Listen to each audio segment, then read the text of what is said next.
People say you can truly see someone's character when they have nothing left to give, but what if you give them everything and watch what they choose?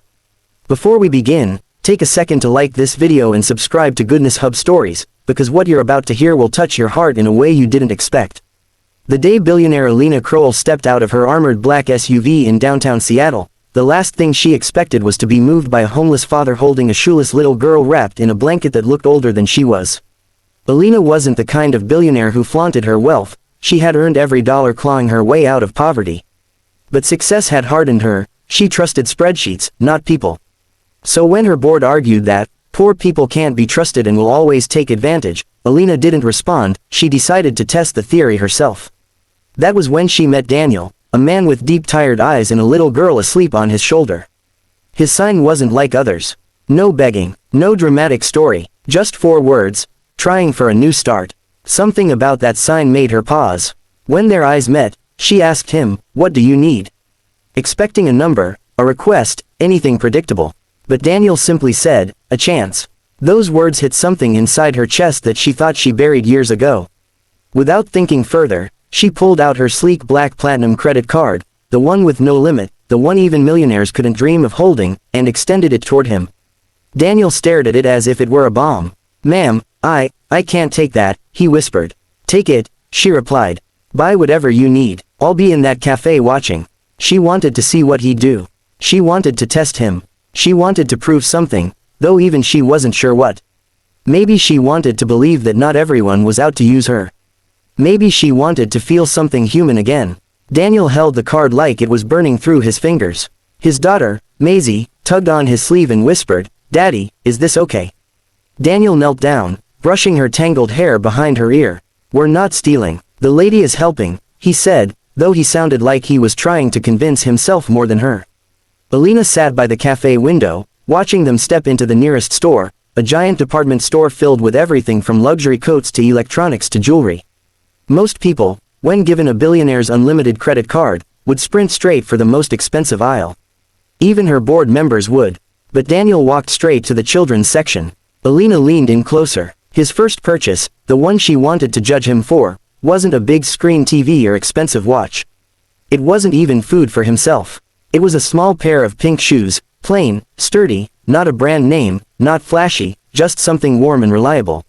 He knelt to help Maisie try them on, and when she giggled and said, "Daddy, they fit." Daniel broke into a smile so fragile and full of love that Alina felt something shift inside her. She kept watching, unable to look away.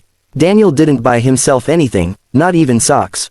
He bought Maisie a clean change of clothes, a small stuffed bunny, and a coat that looked warm enough to survive winter.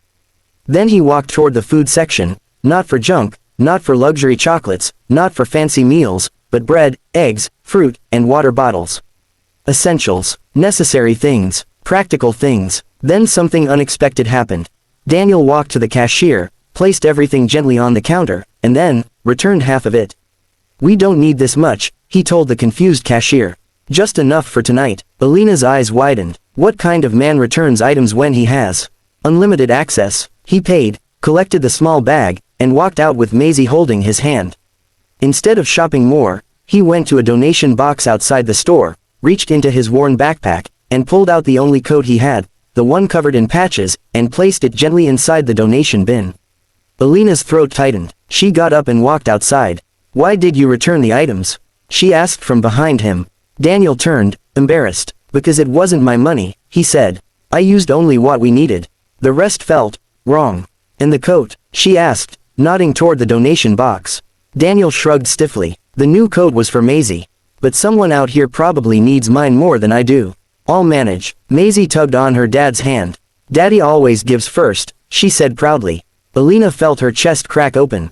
For years she chased wealth to protect herself from the world, but here was a man with nothing, absolutely nothing, yet he still chose to give. "Where is your home?" she asked quietly. "You mean the shelter," he corrected. "It's full most nights. We sleep under the bridge if we have to." Something inside Alina couldn't accept that. "Why are you homeless?" she asked. Daniel looked down. "I lost my wife 2 years ago.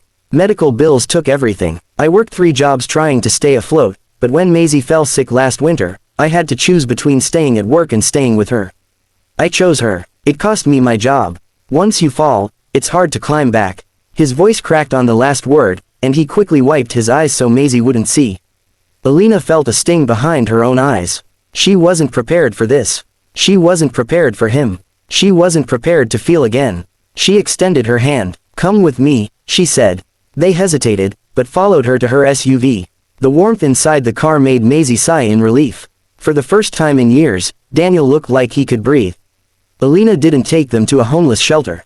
She took them to her corporate headquarters, where her employees stared in confusion. They weren't used to their icy CEO bringing strangers inside. "This is Daniel," she announced. "And starting today, he's our new logistics coordinator." Daniel blinked. I don't understand. I didn't even apply." "You passed the interview," she said simply. "The only interview that matters. The one about character." She could see he was overwhelmed. "And Maisie," she added, looking at the little girl, "will have a place in our company daycare. Warm, safe, and filled with people who care." Daniel covered his face with his hands and sobbed. Deep, broken, grateful sobs that echoed across the marble floor. Maisie hugged him tightly. "We're okay, Daddy," she whispered. "We're okay now." But Alina didn't stop there. She handed Daniel a folder. Inside was a key. "This is to an apartment," she said. "Fully paid for 6 months. Consider it a bridge until you stand on your feet." Daniel tried to refuse. "I can't take all this. You've done more than enough." Alina placed a gentle hand on his shoulder. "I didn't give you anything," she said. "You earned this by showing me something money can't buy." Everyone watched as Daniel pulled his daughter into his arms, whispering thanks over and over. Something about that moment changed Alina too. The woman who once tested people to see if they would fail, suddenly wanted to test people to help them rise. She walked away that day knowing she hadn't just changed Daniel's life, he had changed hers. He reminded her what humanity looked like, what kindness felt like, what hope sounded like, and maybe, just maybe, what family could be again. Before we end this powerful story, please make sure to like this video and subscribe to Goodness Hub Stories for more heart-touching stories like this, because somewhere out there, just like Daniel and Maisie, someone is waiting for kindness to change everything.